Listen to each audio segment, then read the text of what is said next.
If you're really Chinese and fronting for other people, go back to your country.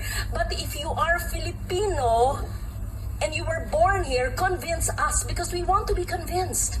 So I'm trying to help you by trying to make you recall about your childhood. Hindi pwedeng, kasi parang scripted. So convince us. Your Honor, lumaki po ako sa Bamban, Tarlac. Lumaki po ako sa farm. Paulit-ulit. Opo.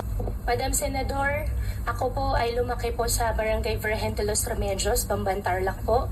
Ako po ay isang Filipino. Lumaki po ako kasama po yung mga empleyado po namin sa farm. Oh, really? That sucks.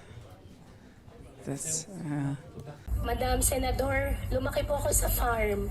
Kinulong po ako ng tatay ko. Paulit-ulit na nga, parang memoryado nyo. The same thing. Basta sa farm po.